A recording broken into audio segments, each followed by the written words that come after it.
Jean-Loïc, quand vous entendez ces témoignages-là, puisque votre travail consiste donc à essayer au fond de retrouver la mythologie, la souche et source, hein, et à vous partez du présent, et via tous ces jalons que vous trouvez au Brésil, en Afrique subsaharienne, en Afrique australe ou en Chine, vous tentez, et aussi à travers les contes Poitevin, puisque vous les avez recensés, vous avez fait du collectage, avec cette idée qu'au fond quelque chose a perduré, qui s'est transformé, mais qui garde sa structure originelle et sa thématique originelle. Donc ce qui veut dire qu'à partir d'aujourd'hui, à partir de ce qui nous reste de toutes ces mythologies, on pourrait, et avec les traces que nous donnent les grottes, on pourrait reconstituer une mythologie originelle. Alors, bon, la question du sens des images, évidemment, c'est peut-être ce qui nous intéresse le plus. Pourquoi ces images? Alors, normalement, les préhistoriens s'interdisent un peu de parler du sens, mais c'est très bien quand ils se laissent un petit peu aller comme ça, voilà. Mais disons, dans les écrits, c'est beaucoup plus rare maintenant, parce que on sait tous, on a tous appris, on a tous intégré le fait, et qui est un fait réel, qu'on ne connaîtra jamais le sens exact de telle ou telle image. On a des contre-exemples, on a des magnifiques exemples de gens qui se sont trompés magistralement et qui incitent à la prudence. Alors du coup, on a eu des leçons comme ça de grands maîtres comme le Rembrandt qui nous ont dit la question du sens, c'est pas vraiment une question scientifique, attention. Et du coup, les préhistoriens généralement sont un petit peu terrorisés par cette question. Aussi, il faut dire que la question s'est posée tout de suite dès les premières découvertes. Et ce qu'on a fait très généralement, c'est de prendre des traditions actuelles pour tenter d'éclairer des choses du passé. Alors ça s'est fait 1000 fois. Là, je relisais un petit texte d'Émile Cartaillac au moment de la découverte du Salon Noir de Millau. Et tout de suite, il interprète et tire ça du côté de la magie de la chasse, parce qu'il repérait, déjà on avait repéré ce qui pouvait être interprété comme des flèches sur des animaux, et donc ça connectait avec des choses contemporaines qu'on connaît, c'est des sociétés de chasseurs contemporains. Comme c'était aussi des chasseurs, tout de suite on dira, ils devaient penser de la même manière. Et donc ce qu'on connaît maintenant doit être valable aussi pour la préhistoire. Et cette démarche-là, qui est le comparatisme ethnographique, elle est périlleuse, elle est très très très périlleuse, pour une raison... alors, elle est toujours vivante. Beaucoup de gens continuent à la pratiquer.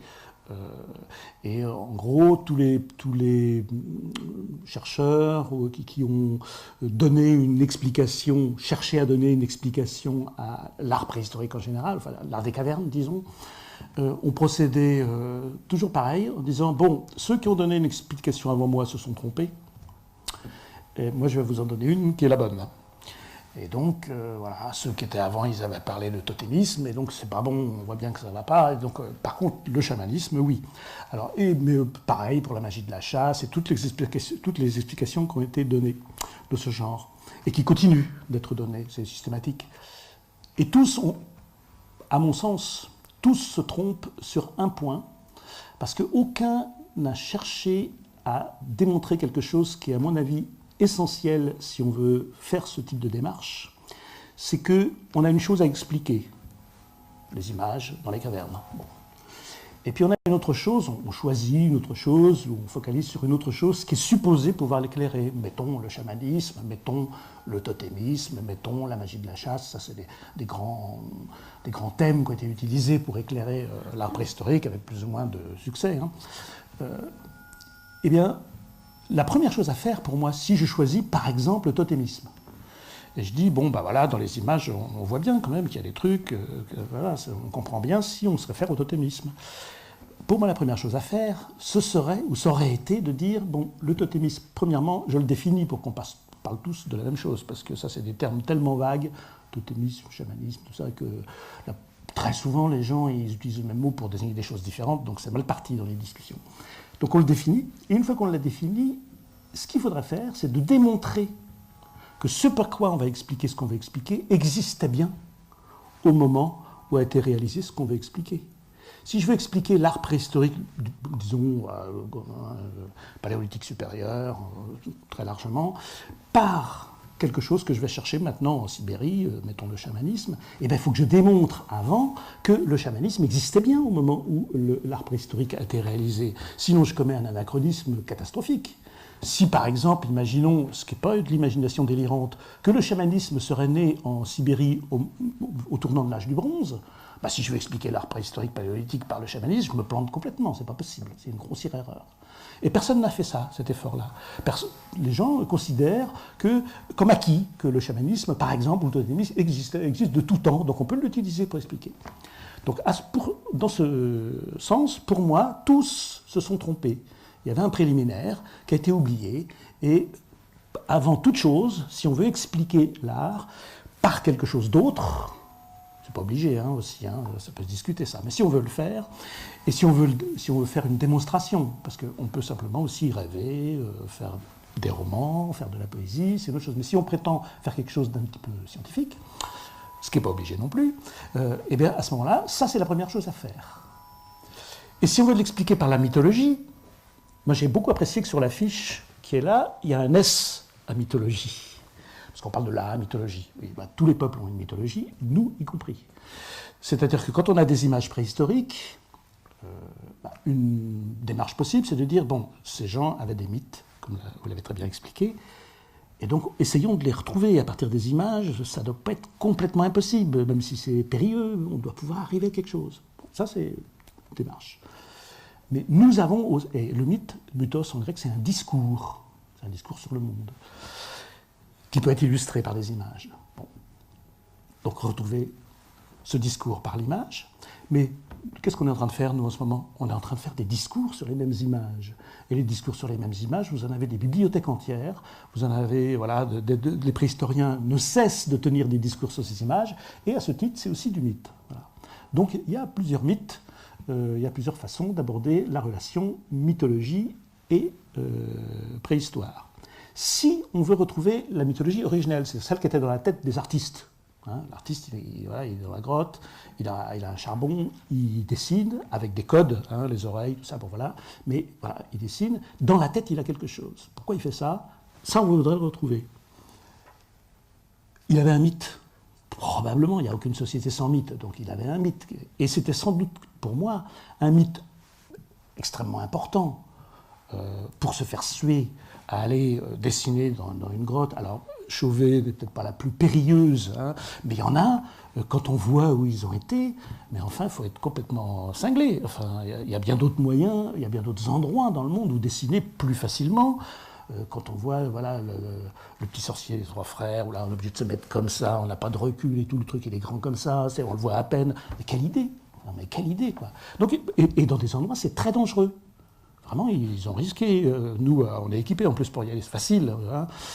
Quoique moi, ça m'arrive, j'ai le vertige, donc ça m'arrive d'être terrorisé, mais bon, quand même, quoi. Pourquoi?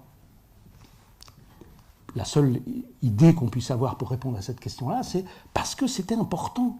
Parce que ça valait le coup, ça méritait de faire ça, ça méritait cet effort, ça méritait de prendre des risques, etc.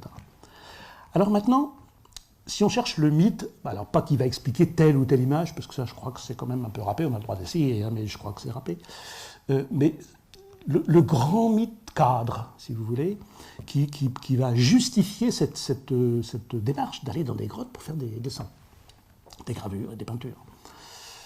Il faudrait trouver un mythe déjà qui parle de grottes. Quand même mieux, parce qu'on sait qu'il y a eu de l'art de plein air aussi, donc pourquoi les grottes? Donc un mythe récit il va y avoir de la grotte dans le récit. Il va y avoir des images aussi, ce serait mieux, voilà. Et puis, qu'est-ce qu'il y a comme image? Alors, grosso modo, parce que évidemment, ça c'est une longue histoire, c'est un bestiaire, c'est pas un herbère, il n'y a pas de plantes, voilà. C'est un bestiaire, c'est majoritairement des animaux, très minoritairement, il y a de l'humain. Je dis de l'humain parce qu'une main, c'est de l'humain, c'est pas une représentation humaine, mais une vulve, c'est de l'humain. Donc il y a de l'humain, puis des personnages entiers, en pied par exemple, ça c'est rarissime, mais il y en a quelques-uns. Voilà. Et ils ont une caractéristique supplémentaire, les personnages, c'est qu'ils sont animalisés. Hein, on dit animalisés, ou soit c'est des théranthropes, ils sont moitié humains, moitié animaux, voilà, ça est clairement. Soit ils ont un look quand même un petit peu bizarre, une tête qui tire plus sur l'animal que l'humain. Donc on a un ensemble qui est grotte, plus un bestiaire, c'est-à-dire un ensemble d'animaux choisis dans la nature, et puis des humains, plutôt rares, mais animalisés. Est-ce qu'il y a des mythes actuellement qui conjoignent toutes ces données? Ben oui, il y en a. Il n'y en a pas 36 000, hein. Il y en a un, à ma connaissance. Si vous en connaissez d'autres, évidemment que ça m'intéresse.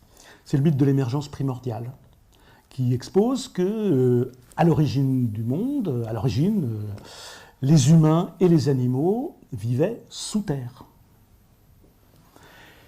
Et qu'un jour, ils sont sortis à l'air libre, par une grotte, par une ouverture. Évidemment, s'ils sont sous terre, pour sortir, il faut une ouverture. L'ouverture qui mène dans la terre, c'est la grotte. Et donc, ils sont sortis par une grotte, ils se sont répandus et ils ont peuplé le monde. Ce mythe-là, il est extrêmement répandu. Là, je vous le raconte, il ne faudra jamais raconter les mythes comme ça, évidemment, parce que je le raconte de manière catastrophique, je vous le resserre, parce que si on le raconte, si on a le temps, qu'on prend le temps pour le raconter, c'est un mythe avec des détails intéressants, etc. Comment ils ont eu l'idée de sortir, pourquoi ils sortent, qu'est-ce qui se passe quand ils sortent, tout ça est raconté dans le mythe. Mais l'essentiel, c'est que on a un mythe qui vous raconte, qui assemble l'idée de grotte, l'idée d'humains et d'animaux sous terre qui, un jour, sortent. On peut montrer, alors je ne vais pas vous le faire là parce que ça, ce serait un petit peu long, puis il vous faudrait des images, etc. Et on peut montrer que ce mythe remonte au Paléolithique. On le retrouve où, ce mythe-là, aujourd'hui ? Ce mythe, on le retrouve actuellement dans le monde entier. C'est un des rares mythes qu'on trouve vraiment pratiquement partout, c'est-à-dire aussi, on le trouve en Australie, on le trouve en Afrique, on le trouve en Amérique du Nord, en Mésoamérique, en Amérique du Sud, on le trouve en Eurasie, et on peut démontrer que ce mythe est né en Afrique. Alors, comment je le démontre, je ne vais pas vous le faire, mais je peux donner les deux moyens que j'utilise. Une méthode qui s'appelle l'aréologie, c'est-à-dire l'étude de répartition, faire des cartes de répartition des traits culturels, n'importe lequel. Ça peut être un mythe, ça peut être une façon de s'habiller, ça peut être ce que vous voulez, et vous faites des cartes pour voir où est-ce que c'est attesté dans le monde. Si c'est universel, ou plutôt là, ou plutôt là. Bon. Et l'idée qu'il y a derrière l'approche aréologique, c'est de dire que la géographie, c'est de l'histoire figée. Une carte de géographie, c'est de l'histoire qui, à un moment donné, s'est plaquée sur une surface et qui s'est figée. Mais si c'est comme ça là, puis vous voyez, ah, c'est plutôt dans ce coin-là, puis là, ben, il n'y en a pas. Vous prenez n'importe quel trait culturel. C'est parce qu'il s'est passé des choses avant. Et si on faisait la carte 3 siècles avant, ou 3 millénaires avant, ou 10 000 ans avant, on aurait une carte différente. Il s'est passé des choses. En comparant plusieurs cartes, on peut reconstituer une partie de ce qui s'est passé. Pas tout, mais une partie. Il y a eu par exemple des déplacements de population. Ça se voit sur les cartes, ça. Bon. Première méthode. Et deuxième méthode, c'est l'application des méthodes phylogénétiques à la mythologie. La phylogénétique, c'est tout simplement l'étude des gènes. Et vous savez, maintenant, les phylogénéticiens qui font les arbres du vivant, ils ont des moulinettes dans les ordinateurs qui permettent de travailler sur le code génétique pour construire un arbre et une évolution. Un arbre, ça part du tronc, puis ça se divise, et voilà, l'arbre du vivant de Darwin. Et donc ça se fait avec les gènes, mais on peut le faire avec tout ce qui est codable. Tout ce qui est codable, de manière à obtenir un code qui ressemble au code génétique. J'ai commencé à m'intéresser à ça avec des théranthropes, justement, les personnages qui sont mi-humains, mi-animaux. En me disant, les théranthropes, là, c'était en Afrique, c'était au Sahara, c'était des humains, des représentations d'humains, des peintures et des gravures qui représentent un humain, tout à fait normal, mais avec une tête de lycaon ou avec une tête de chacal. Évidemment, ce n'est pas très naturel. Évidemment que c'est des êtres mythologiques. Bon.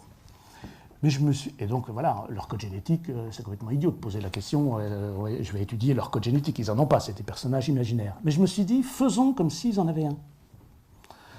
Et par exemple, vous savez, le code génétique, il a des expressions dans le corps qui se voient. Les moutons, s'ils ont les oreilles pendantes ou qui se dressent, la forme du chanfrein, busqué ou pas, tout ça, c'est commandé par des gènes. Donc la forme du corps est en grande partie commandée par des gènes. J'ai regardé mes théranthropes, puis j'ai dit, voyons, Ils ont un gros nez ou ils ont un petit nez, ils ont une queue, ils n'en ont pas. Si elle est là, la queue, elle est longue ou elle est courte. Ils ont des oreilles arrondies ou des oreilles pointues, le museau en forme de... plutôt carré, plutôt pointu. Et j'ai codé tout ça. De manière à avoir comme un code génétique de ces êtres qui en réalité ne sont pas des êtres biologiques, mais des êtres imaginaires.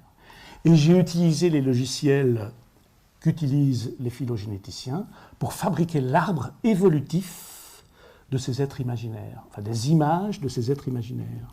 Et j'ai pu montrer qu'il y avait deux grands groupes, qu'il y a un groupe qui dérive de l'autre, et qu'il y en a un qui est antérieur à l'autre, etc., etc. C'est le début non pas de retrouver le mythe, mais l'histoire du mythe. Et donc ça, on peut le faire pour toutes les histoires. Il suffit de pouvoir la coder. L'histoire dont je vous parle, le mythe de la première émergence où les premiers humains sont sortis d'une grotte, on peut le faire également.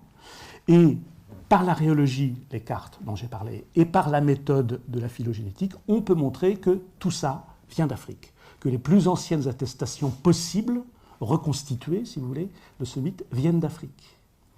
Et qu'elles sont suffisamment anciennes pour qu'elles se sont répandues dans le monde avec l'épisode qu'on surnomme, il y en a plusieurs, mais en gros, out of Africa. Vous savez, les humains modernes, nous, sommes sortis d'Afrique. Et donc en sortant d'Afrique, les gens, dans leur tête, ils ont gardé avec eux leur façon de voir le monde. Et parmi les mythes, vous avez dit que vous avez parlé des mythes qui résistent, même aux arguments les plus solides, comme les créationnistes qui résistent et qui continuent à croire quelque chose que nous considérons comme incroyable. Bon. Il y a des mythes qui résistent, ce sont justement les mythes de création, ce sont les plus solides. Quand les gens pensent tenir pour vrai une histoire de création, création du monde, création de l'homme, eh bien, ils ne sont pas prêts d'en changer comme ça. Ce n'est pas parce que vous venez, vous, avec une autre histoire, un autre mythe ou un récit scientifique, qu'ils vont dire « Ah, c'est bien, comme ça aussi, je vais plutôt raconter ça. » ou « je vais plutôt... » Non, non, ça ne marche pas, ça. Les gens continuent à croire ce qu'ils croient. Les mythes de création, ce sont ceux qui résistent le plus longtemps. Celui dont je vous parle, c'est un mythe d'origine de l'homme, c'est hyper important, les gens n'en changent pas comme ça. Ce qui fait que ce mythe, une fois sorti d'Afrique, les gens l'ont porté dans leur tête et il s'est répandu dans le monde entier. Dans le monde entier, c'est-à-dire en Amérique. En Amérique, on ne passe pas à pied en Amérique, quand on vient d'Afrique puis d'Eurasie, n'importe quand on veut. Maintenant, par exemple, on ne passe plus à pied. Pour passer à pied, il y a une période précise où on traverse, où on longe les côtes de la Béringie, et ça se termine vers, disons, 12, 13 000 ans, c'est un petit peu discuté, mais voilà, c'est en tout cas à la fin du Paléolithique supérieur que c'était encore possible, et puis c'était possible bien avant. Et les gens, ils sont passés en Amérique, et ils ont diffusé ce mythe jusqu'en Amérique du Sud. Voilà. Et on le suit, et en fait, en suivant ce mythe, on suit l'histoire du peuplement de l'humanité. Donc on a un mythe qui parle d'une caverne originelle, de laquelle sont sortis les humains, les premiers humains et les premiers animaux. Ce mythe s'est répandu dans le monde entier. On peut démontrer, ce que je ne peux pas vous faire là, donc là je vous demande de me croire ce parole, on peut démontrer qu'au moment où les gens de Chauvet ornaient leurs grottes, ce mythe était présent. Là, on peut le démontrer. Et donc, je peux me dire, peut-être qu'il y a une connexion à faire entre l'importance considérable apportée à ce mythe et l'importance apportée à l'ornementation des grottes, fût-ce au prix de risques, parfois de risques importants. Et je veux juste terminer pour vous dire que ce mythe est toujours vivant, et que dans un des derniers lieux où il se manifeste de manière extrêmement vivante, et là, moi j'avoue que ça me laisse rêveur, il existe au Guatemala des grottes dans la montagne où il faut retourner périodiquement, parce que l'idée c'est ça, c'est que le monde, nous on pense qu'il y a une création du monde, puis après c'est fini. Le monde, ça continue, quoi. Mais chez plein de peuples, peut-être la majorité des peuples, le monde est créé, mais il faut continuer à s'en occuper, parce que c'est une création continue, si je peux dire, comme chez les aborigènes. Ça continue, la création. Ça risque de s'arrêter. Donc il faut faire des trucs pour que ça continue. Un des trucs à faire, c'est retourner dans la grotte d'où vient, parce que si on sent, par exemple, qu'il n'y a plus de gibier ou il y a des problèmes de ce genre, eh bien, en redessinant sur les parois de la grotte des images, on va ressusciter la création et on va faire revenir, on va prolonger la création. Au Guatemala, il y a des grottes comme celle-là.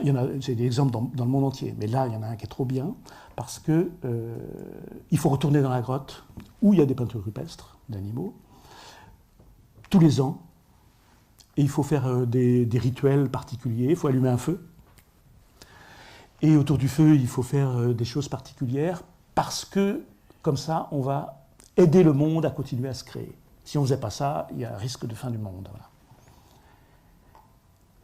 Sauf que les grottes, c'est loin, c'est haut, il faut y aller, il faut grimper dans la montagne, c'est un peu pénible. Maintenant, les gens, ils travaillent à la ville, tout ça, bon, y compris les spécialistes des rituels qui faisaient ça. Ils ont un job, ils bossent dans un magasin, maintenant, tout ça, bon, ça devient de plus en plus difficile. Donc, qu'ont fait les gens? Ils ont construit des grottes à la ville. Et vous avez dans les villes des grottes en parpaing. Alors, c'est un cube de parpaing, vraiment tout bête. Et je connais une photo extraordinaire où vous avez ce truc en parpaing dans une rue, avec une ouverture. Il n'y a pas de fenêtre, tout, c'est vraiment une grotte en parpaing. Petite ouverture. Et au-dessus, vous voyez un truc pointu comme ça. Au début, j'ai cru que c'était une toiture en tôle. Mais non, c'est la montagne, la vraie, dans laquelle, au sommet, se trouve la vraie grotte. Et si vous rentrez dans la grotte en parpaing, où du coup, on va tous les ans pour faire le rituel qui autrefois se faisait dans la vraie grotte, on fait exactement le même rituel. Et bien là, sur les parois, vous n'avez plus d'images peintes d'animaux. Il n'y a pas de peinture et de gravure d'animaux. Ils ont fait mieux. Ils ont mis des animaux empaillés. Il y en a partout. Voilà. Et pour moi, cet endroit-là, c'est un des derniers endroits au monde où continue quelque chose qui est pas la même chose, évidemment, mais qui pour moi a quelque chose à voir avec les raisons pour lesquelles les gens du Paléolithique allaient dans les grottes pour faire des dessins, parce que quand même, sinon, quelle drôle d'idée. C'est la crypte. La crypte, c'est la même chose. Il s'agit de faire une grotte, pour aller trouver quoi, des restes. C'est une recréation, la crypte, puisqu'on rentre par un côté, on ressort de l'autre. Mais il y a aussi cette idée-là comment on retrouve ça dans la fiction, dans l'Odyssée.